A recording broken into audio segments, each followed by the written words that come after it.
Chicano Rap Radio. Raw and uncut.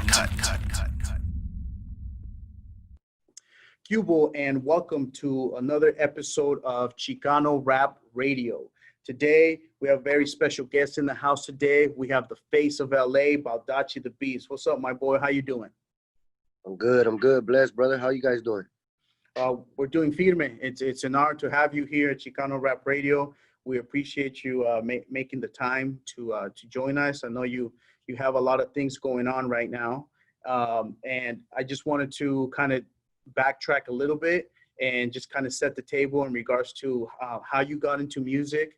Maybe a little bit of your upbringing, because I think it's a big part of who you are as a person and as an artist. So can you maybe tell us, any memories that you have on when you decided that you wanted to get into rap or when you started writing lyrics?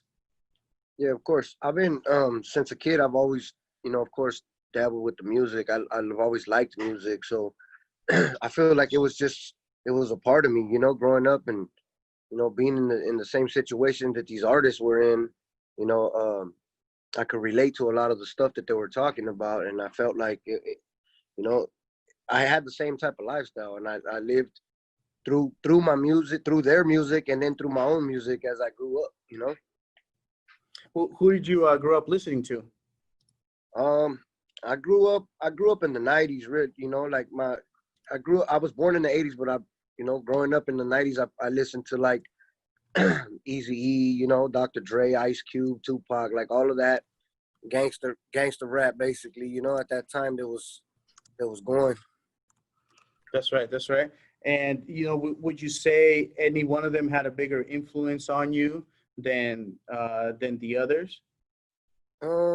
It's kind of hard to say, because I kind of just like mixed it up a little bit. I didn't really stay stuck on one artist, because I like the different styles of the different, forms of their music. And I kind of just like messed with basically all of their music. So I can't say that one individually caught my attention a little more than the others. They were all pretty good to me. And I think one of the important things to point out, at least in my point of view, is that you can't really get to where you're going unless you know where you come from.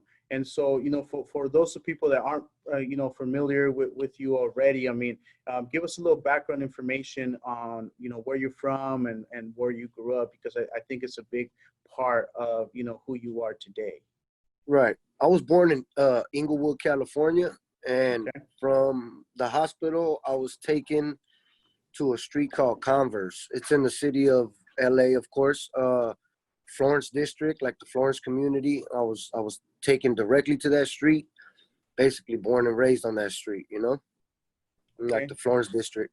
That's right. And you were there for your childhood into your teenage years. And, I know that a lot of the videos, kind of take us on a little tour through your stomping grounds. I mean, is there any like particular areas, of your neighborhood that maybe are a little bit more popping than others, where perhaps for an outsider, like stay away from this area or check this area out. We got some good tacos right here or something like that. Right.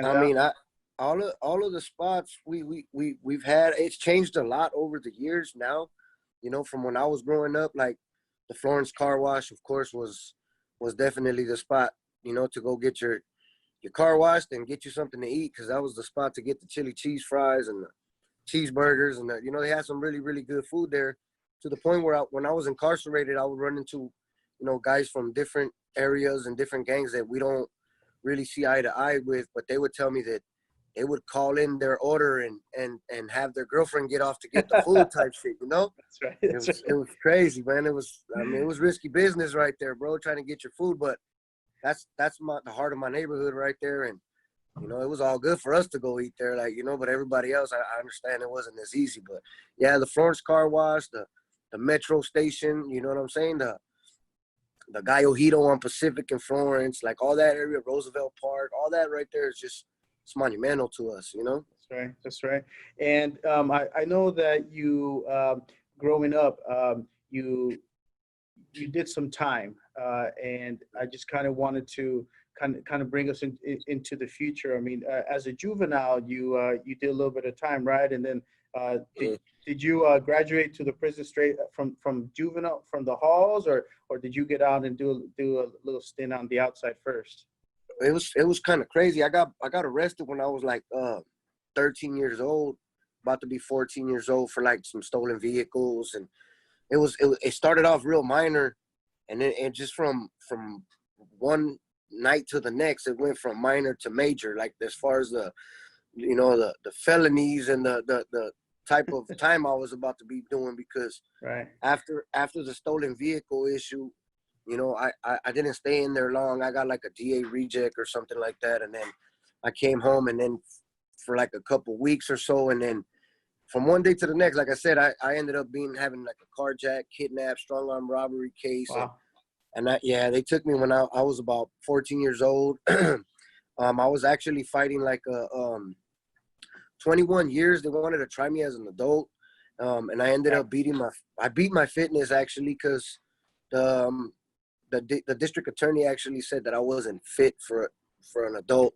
I guess I was still a kid, bro. So I was still, acting like a kid. That's right. They had to kind of like, like just review and just go over and kind of like look at you and determine whether you're fit to go be tried as an adult or you're not. And they determined that I wasn't. So I ended up going to juvenile camps. I went to like a whole bunch of them. I've been to like maybe 10 plus camps, and just, man, fighting and just the gangbanging, So you were active, right? You were constantly active, and not just active, but you were, I would say, out there putting in a lot of work and doing some major stuff. Yeah, I was just really tapping in with the activities that were going on around me. You know what I mean? I tried to be a good person. You know what I mean? At the same time, it was a lot going on around me that didn't allow that. Right. It was just. Go ahead. You could. Well, and I was just gonna say, I would say, it's like, I think we're a product of our environment, and and sometimes, it's it's a survival thing, and I definitely think for you, it's been a survival thing, because I mean, I know that you also had, you got shot, you did some time, in the halls, you did some time in prison. Now, any of this time where you're being active out there gangbanging, I mean, did you when did you start, fucking around with the music? Like as far as writing lyrics or trying to rap? Well, since I was young, I always, like I said, I always liked it, and I would do it like at the hood parties and shit, and, backyard boogies and shit, just to see what type of, feedback I got. And I got a lot of good feedback, actually. Like I would have my homies and my homegirls dancing to the shit. So I knew that something was there. I knew that I could do something with it if I really wanted to. But the simple fact of me being in the neighborhood, me being in, the activities that were going on, it didn't really allow me a lot of time to deal with that. So I kind of just left that for the days that we were partying and the relaxed time that we got after the long week of gangbanging. You know what I'm saying? Yeah, like once Friday came and there was a little party, and then I was like, right. okay, I could kind of loosen up a little bit and drop some music and try to see how, what kind of vibes I got. And that was as a juvenile. That was as a kid. Like the little time that I did have on the streets, because most of the time I really was incarcerated. I was always, like I said, in juvenile camps and fucking just different places. And the little time that I would be out, I would definitely take advantage of it and rap at the hood parties. But I didn't really start taking it serious till like I went to prison. I was in the joint for a few years. I did 6 years in state prison. I started recording like in my homies' garages type shit, just messing around with it, bro. Like just to see what kind of attention we got. And man, it actually did really good. Like me recording little hood songs. It wasn't even nothing like that I thought would ever be what it is now. Like, there's a big difference to where my music is now to where it was back then. Like, yeah, I was just recording for the hood and for my homies. Right. And I imagine, I mean, there was some sort of evolution, because, listening to your lyrics, I mean, not only is it like it's raw, and you can, and gritty, and you can definitely see, the environment that you grew up in, but there's also a very intelligent side to your writing. I mean, I don't know if you would freestyle or if you were actually write lyrics, but there's a lot of wordplay in there. I mean, there's from a lyrical perspective. I mean, definitely as an artist, you're definitely very evolved. It's not just simple writing. So it's feeding me that you're able to do that.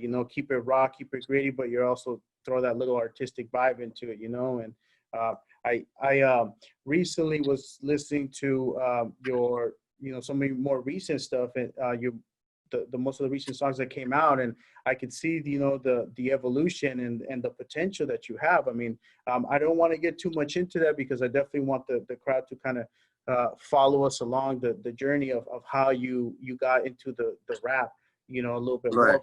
But you're saying so you started off just kind of doing it at the parties, just kind of get a little feedback just for fun. I mean, you were still active.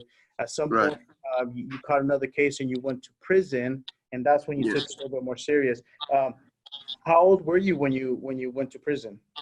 I was 18 years old. I had freshly turned 18 years old. I got shot when I was 18. I got shot 5 times with an AK, and I was in a coma for 2 months.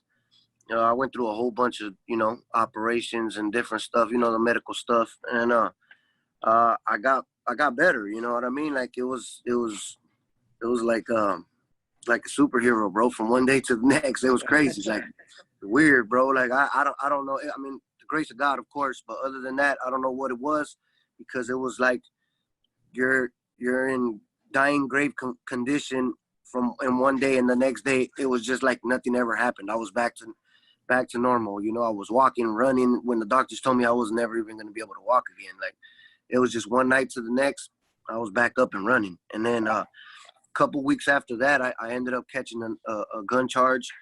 I took a joint suspension. I really didn't know much about the adult system. I kind of just went off of what people were telling me while I was incarcerated, like, oh, you should do this, you should do that, and which that was my biggest mistake. The jail's full of jailhouse lawyers and shit. Right, so right. I ended up doing that and taking a joint suspension. I got 6 years, and when I went to prison, I had to learn. I had to like humble myself a whole lot more, because the activities that go on in juvenile hall are not the same activities that go on in prison, and you stepping into a prison, coming from the juvenile hall mentality, it could either make you or break you. You know what I'm saying? Like, so you kind of have to absorb and take in what other people do tell you. Like I said, there is a bunch of jailhouse lawyers that tell you this and tell you that, but there is people in there that actually want to help you and want to see you succeed. And that also falls back to how my music evolved, because of the simple fact that I took a lot of information from different people in there that were telling me, look, bro, like if you want something to pop with your music, you got the skill.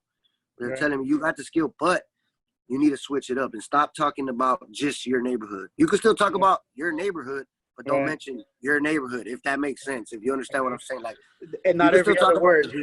Right.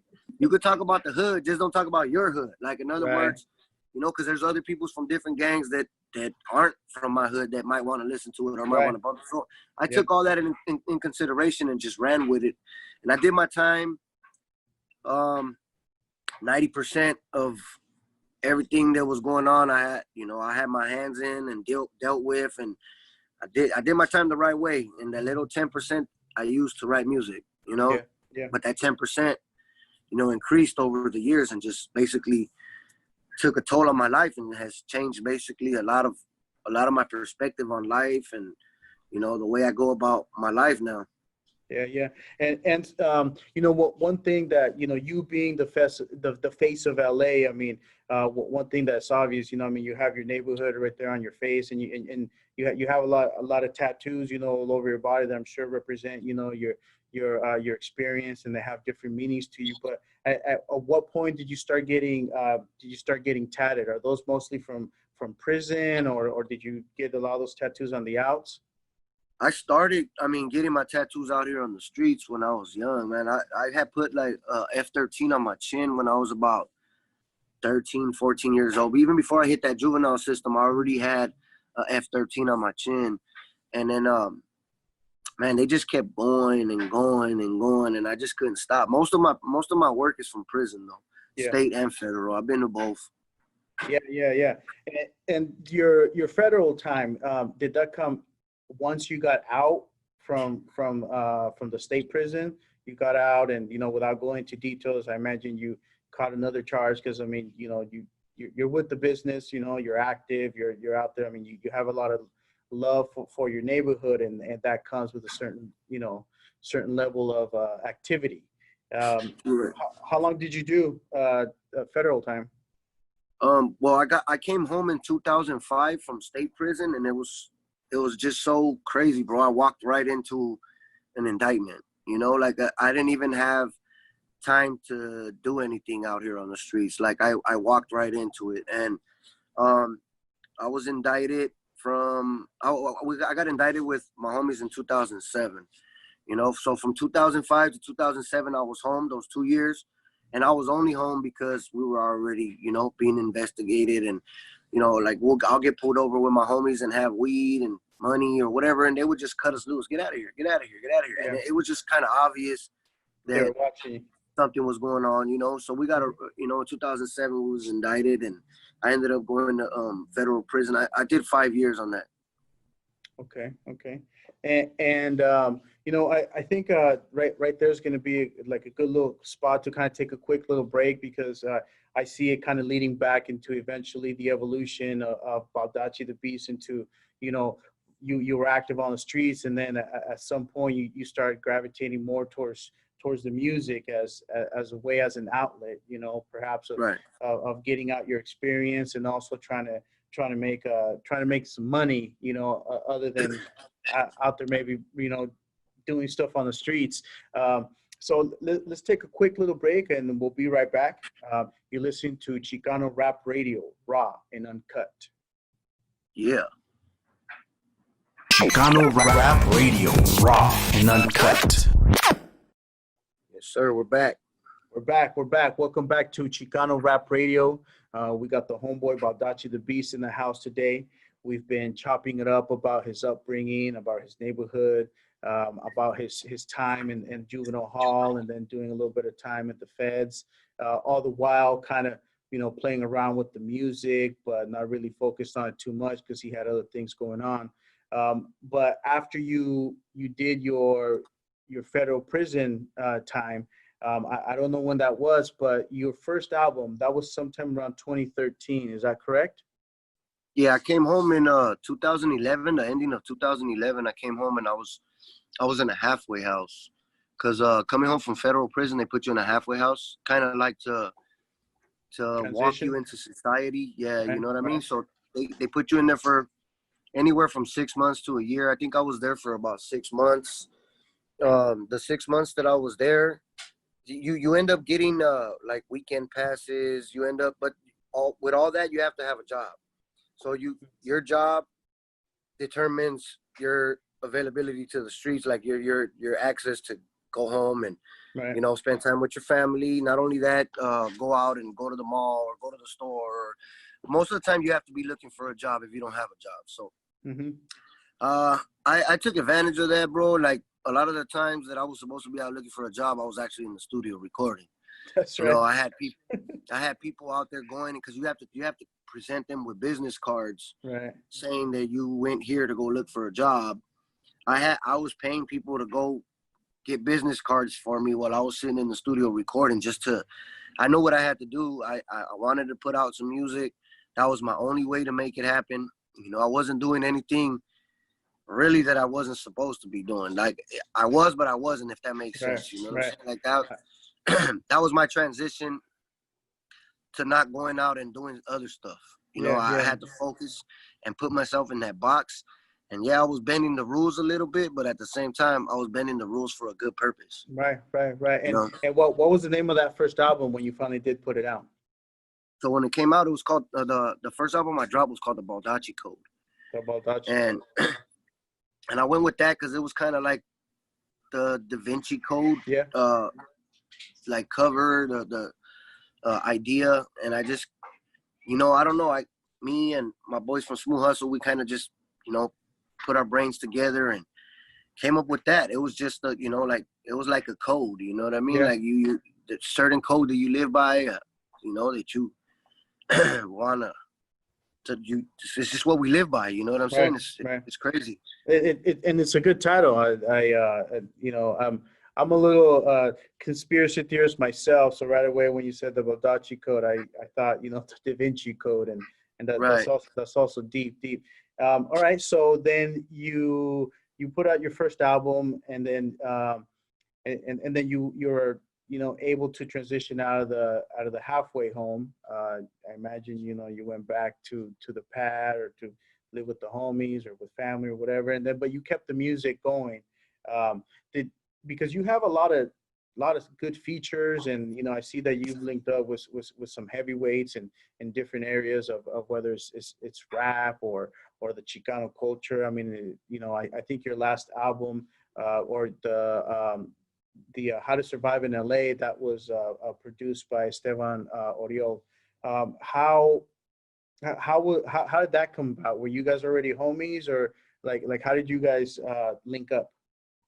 Yeah, I've been dealing with my brother Esteban Oriol for a couple years now. Like one of the times when I was on house arrest, you know, I had a bunch of people hitting me up to take pictures of me, and different photographers that, you know, wanted to get their shots in, and a couple of them even warned me, bro. They were like, "We're trying to get our shots of you before the big dog comes out and tries to find you." And I was, you know, I was clueless as to what they were talking about, and they put me up on game and were like, "Oh, Esteban Oriol, he's gonna reach out to you. You'll see." And you know, eventually he did, and I see what they meant. I understand what they were talking about now. You know what I'm saying? And I even told Esteban that before. Like I told him these these photographers have been warning me that they want to get their shots in, and he's like, "You know what? I let everybody do what they have to do until I'm ready, and then I come down and land the plane, basically." You know what I'm saying? I'm like, okay, I see. That's right. That's right. But we've been rocking ever since, man. It's been Yeah. nonstop with him, and he's helped out a big amount of my career has been through him, you know? Yeah, that's right. That's right. And the homeboy's definitely a master of his craft. I know that, you know, he also produced another one of your videos. Is that correct? I think he did another one. Am I mistaken in that? No, yeah, the only one he actually well, he's doing a documentary on me, if that's maybe what you're talking about. The Oh yeah, documentary yeah. actually comes with that video. The video's part of the documentary that we're putting out. But he also did and he's pitched me so much you know, good things, and since we've been working, as far as like we did the Anthony Bourdain, the CNN, we did Netflix, the LA Originals, which that was a Right. blessing with him and Cartoon, and you Yeah, know, that's everybody featured. else that was in on that. He's come down several times to my neighborhood with my homies, and like, you know, right on the block with all my homies on the verse, you know, took pictures of all of us, and That's right. he brought Yellow Wolf. Like, it's just so much stuff that he's Oh done. dang. It's hard to even not say keep track, but just think about it at the moment. Like, it's just Right. he's just been a big blessing in our lives. Now, I might be getting a little ahead of myself, but is there any chance that you might be working with Yellow Wolf, or is there any tracks out there already? Well, we actually recorded a song already, me and Yellow Wolf. Is it out? Which it's not out. We're Oh, not okay. done. We're not done with it. It's dope as man. It's dope, I bro. bet. Bro, he's a monster, man. Yellow Wolf, he's Okay. on another level, and Yeah. that was like one of the artists that I really wanted to work with, and it happened. Like, it was just crazy, bro. You know? Yeah. Yeah. No, the homie's definitely a heavyweight in the game for sure. Big time. So since you put out the Baldacci Code, I mean, you put out a lot of other albums. I mean, you have you know, the Plan B. You have a Eye for an Eye. I think Sideways was a single. The I Love LA was a single. What's your most recent album out right now? Quarantine was the last EP that we dropped. It has 6 tracks.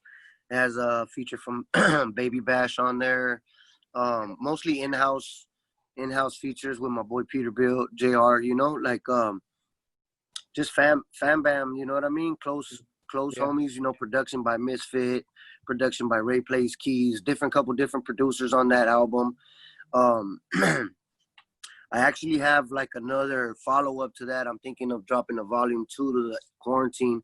I was gonna do that with the Eye for an Eye album as well, because I have enough music to drop 10 albums right now. That's To right. be honest with you, In bro. the vault, huh? Damn. Yeah, they just been.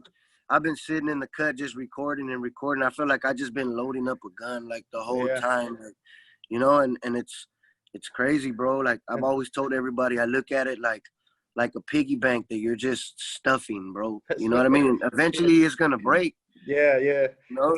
It sounds to me, homie, like it's more than just a gun. I think you got a 100-round clip ready to go. Right. That's real, bro. Like it's insane, man. It's my work ethic is crazy, and that's something that since I started working with my brothers from Smooth Hustle, like my boy Leche, my homie Sonny Blue, my boy Guns, you know, all of us, we had a talent. Everybody had our own job to do. Like we definitely like set the bar when we were when we were coming out and everything that we were doing, you know, like it was just crazy. But we would always say that like the more stuff that we stack up is the more ammo we have for everything, for everybody. And they always like, how can I say it, like gave me the blessings and understood that my work ethic was there, bro. Like the work that my work ethic is insane. And I don't say that just because it's me.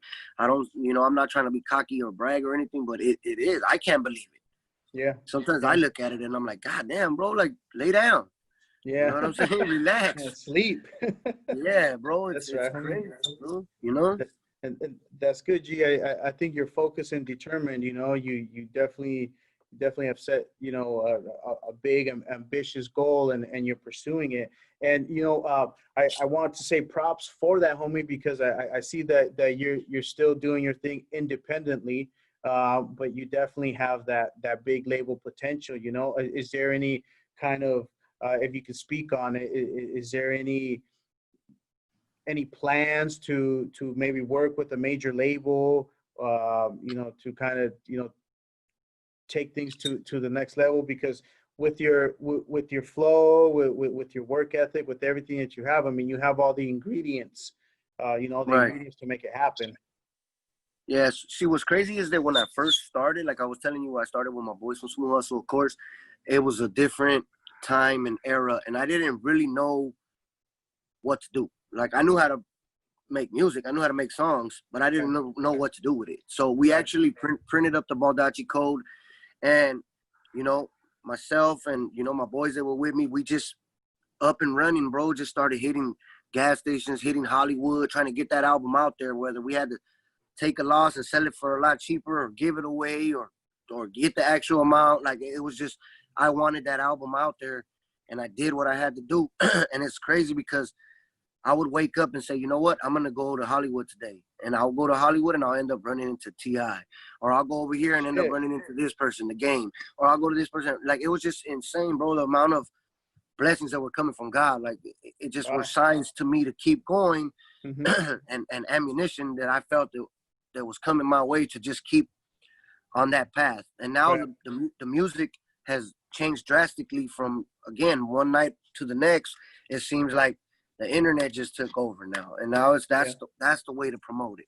So I had to fucking ride the wave, bro. Like, you know what I'm saying, and figure out how to do this myself. So I went on with the whole Plan B, the Eye for an Eye, the quarantine. Like all of these have been more digital, more than physical. You know what I'm saying? And it's helping.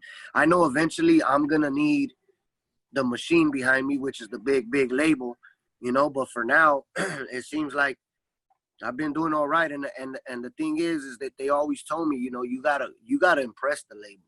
You gotta impress them and show them that you could shoot your own videos, that you could do your own music, you could do this, you could do that on your own. You don't really need them, and you gotta make them think that you don't need them. Right. You know what I'm saying? So that's what you don't, homie. You don't. You definitely don't, because you're already really well connected. The talent is there, but you also have the right connections with the other artists or producers, and you got some heavyweights in your corner, homie. So I mean, I'm looking forward to watching the journey develop, the story develop. I recently saw that you recently posted that you had a good business meeting. Can you give us a little insight on that? Can you speak on that? Yeah, most definitely. I met up with one of my brothers. His name is Sin Cara from he wrestles for WWE, and Okay. he's actually been a blessing as well, man. He came along and invited us on this journey that he got going in WWE and wants me to do a intro track for his for his Damn, interest into the ring. So that that's was that was big, badass. bro. That's huge. Yeah, Uh, that's something that it's hard to thank him enough for. Wow, wow. And is this I mean because of everything that's going on, are they still wrestling? I mean, I haven't, it's been years Um, since I kept up with the wrestling, to be honest with you. I used to be big into it when I was little, and it's been years. that was myself too, man. Like I Are I, they I still watched active? wrestling, my whole life. Like as a kid, the whole Ultimate Warrior, the whole Hulk Hogan, and those wrestlers at that time were what caught my attention. And Yeah. now I can't really call it. I know that they're like, of course, this whole Corona stuff got them maybe on pause, but I know that things are still in motion and they're still doing what they have to do. I don't know how it goes as far as the seating and the whatever it is, just like Right. the Like the the football Dodgers, players and or right, I was gonna say the right, Dodger game yesterday where they had all the little cutouts. Maybe they could do that, cut out all the fans, and then just still go back to wrestling. right. Hopefully things just get better, man, so we get back to normal and you know Yeah, what I mean. People are able. I know this is affecting a lot of people and keeping a lot of people away from their jobs and being able to feed their family and take care of their rent and stuff like that. I know that that's I understand they're probably getting money, from wherever it is they're getting money or whatever from the government or whoever you want to call it. I don't know. I haven't even applied for none of that crazy shit. I've just been trying to make, everything else possible with what I got. You know what I mean? yeah, And I'm thankful to God that I still have something going. yeah. Well, and I think people like us. I mean, we're not sitting around waiting for a handout. We all our lives we make it happen. We hustle, we Right, grind, and we find a way to pay the bills and feed the family. And right, I do wish the best for everybody out there who's struggling right now. right, But I also see it as right now it's an opportunity for us that are driven, that are motivated. That while this other vato's sleeping, just sitting back collecting a check, we're out here grinding. We're out here plotting our next move. And I think you're definitely one of those. I mean, you're doing a lot of stuff, behind the scenes that when the economy opens back up. I mean, I think you're just going to hit the floor just running. You know, you haven't done shows. Once it opens back up, I mean, I imagine you're going to do touring. You're going to just do all these things that right now are perhaps holding you back from taking it to the next level. And right. I'm rooting for you big time, homie. I appreciate the time that you're giving us to talk about the music and everything that's going on in your life right now. I think we're gonna take another little break, and we'll come right back. You're listening to Chicano Rap Radio. We got the homie Baldacci the Beast in the house. Hit us up at 805-395-6595 for your special requests, dedications, and shout-outs. Chicano Rap Radio, raw and uncut. And we're back again. We're back again. Welcome to Chicano Rap Radio. We're talking with the homeboy Baldacci the Beast.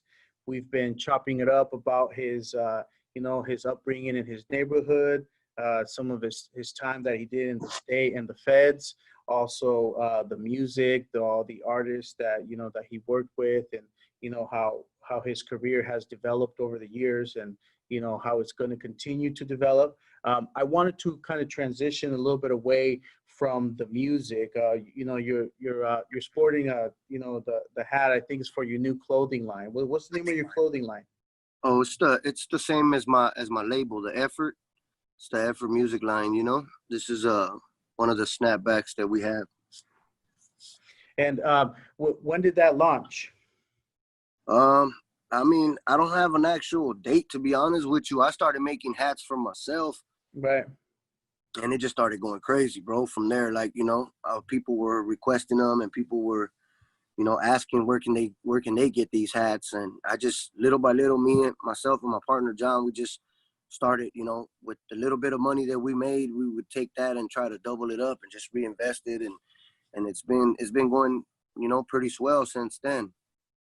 Yeah, I mean, I imagine, anybody that's a fan of you, they want to represent and support. And so, I could see that because I see you also, you got the shorts, you got the t-shirts, you got the slingshots, or the wife beaters, or the A-shirts, whatever you want to call them.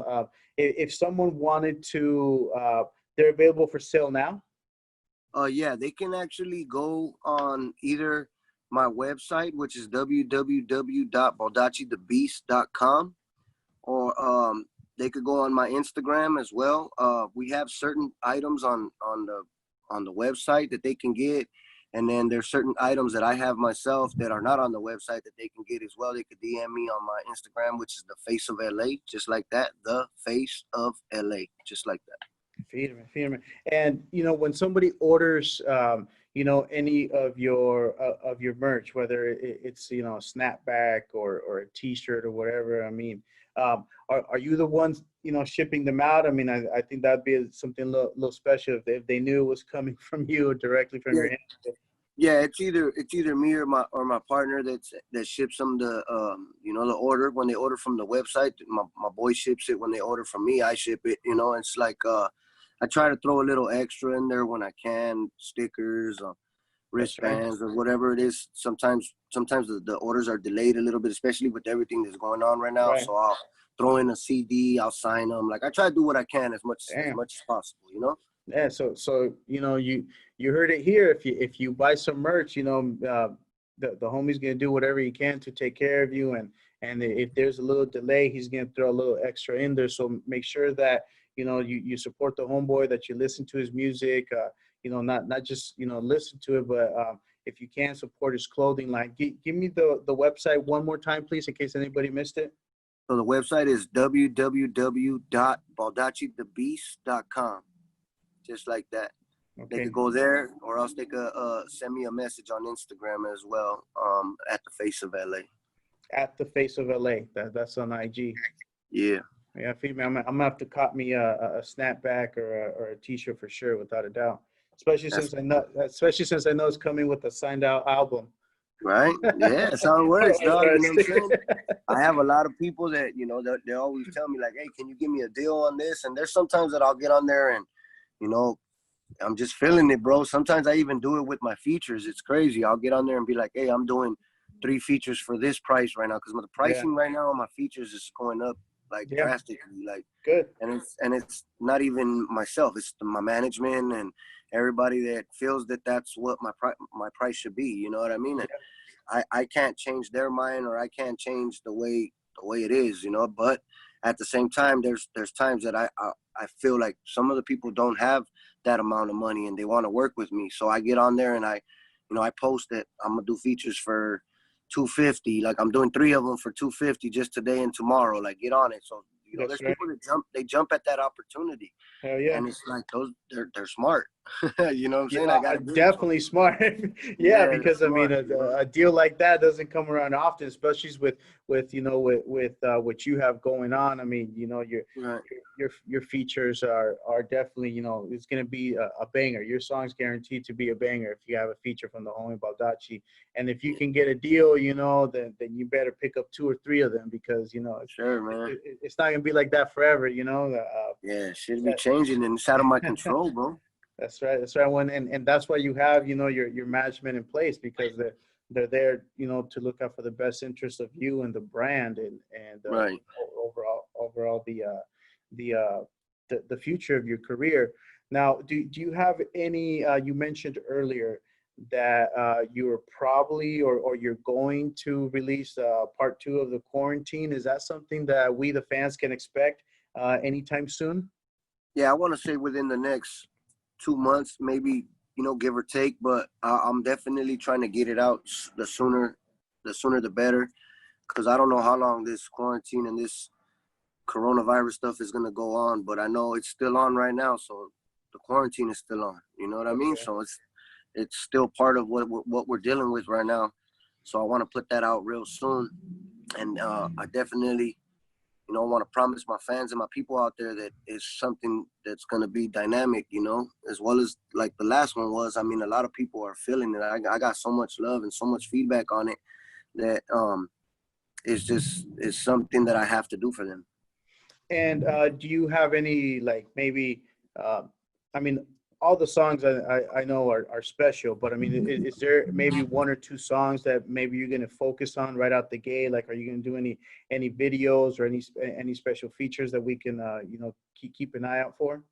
Yeah, that Locked and Loaded song, because I feel like it has so much to do with what's going on right now in the quarantine and the coronavirus that I'm telling you, I'm shooting the video in a couple of days with Jeff Echo, so that's gonna be one of the videos to go with one of the tracks that's on the quarantine. I still haven't totally chosen exactly what songs are gonna be on it. I know that one is for sure because that's, like I said, is part of everything that we're dealing with right now. But other than that, I haven't really just determined every song on the album yet. But I have the music. Like, that's not That's the right. problem. It's Right. there. Yeah. You know? And is it going to be an EP? Yes, it's gonna be the second half to the first volume 1 quarantine. This is gonna be volume 2, so it's probably gonna have maybe 6 tracks as well. And earlier you also mentioned that you had a track with Yellow Wolf. Is that something that's just kind of going to sit in the vault for the right time, or is there any kind of any pressure from management or anybody else, perhaps us the fans, maybe we could pressure you into releasing it? I mean, but when can we Right. expect that? Because I know that one's going to be like fire for sure. Yeah, me and Yellow Wolf talked the last time he was out here. We plan on of course finishing it. We want to have DJ Paul play the drums on it, and he's probably gonna do a hook on the track because it has no hook. It's my verse and Yellow Wolf's verse on there so far. It's produced by one of Yellow Wolf's boys. I really can't recall the name right now, but one of his own boys, and I think himself as well. Like, they did it together, but it's sick, bro. This song right here, I really want to hold it until it's really time to drop that. Like, Right. I really don't even know what we're gonna do with the track yet. You know what I'm saying? He might put it out, I might put it out, but either way, it's a blessing. You know what I mean? Like, I'm looking at it like it's a win-win situation, man. My boy Yellow Wolf is definitely a wolf. Yeah. You know? Yeah. I mean, well, we're looking forward to it, and if you're a fan, I mean, we'll wait for it as long as we have to, because we already know it's gonna be, definitely something that's gonna be special. It's gonna be crazy verse from you, crazy verse from Yellow Wolf, and with the production, I imagine you'll follow it up with the video. So when it definitely hits, it's gonna be an instant success. So congratulations on that, homie. You're definitely doing big things. Before we end this interview, is there anything that maybe any last words that you want to give out to the fans, whether it's just something random or any kind of advice for your fans that have been following Baldacci from the beginning? Man, I just want to say thank you to everybody that's been following up with everything myself and the effort have been doing. All the love, all the support. The people helping out, purchasing items, and the people reposting, tagging, you know what I'm saying? Everybody out there, even my haters, man. Shout out to you guys. Like, I really appreciate you guys, because without you, I won't be there. You know what I'm saying? Yeah. I don't disrespect nobody. I respect everybody. If they don't like me, that's fine. You know what I'm saying? I'm still gonna wake up and do what I gotta do. Like, either way, whether you're upset about what I got going on, or if you're upset at the way I look, because I got people that go on, men that go on there and comment, oh, you're ugly, or you're this. And I'm like, bro, you're a man telling another man that he's ugly. So that means that somehow, somewhere, you feel that there's a handsome man out there. You know what I'm saying? But Right. at the end of the day, I just give shout outs to everybody that's fucking with me and everybody that's messing with my movement. And I really appreciate everybody. No lie. Thank you, guys. That's right, homie. Well, I think that's a real good place to end it. We here, everybody at Chicano Rap Radio appreciates the time, for this interview.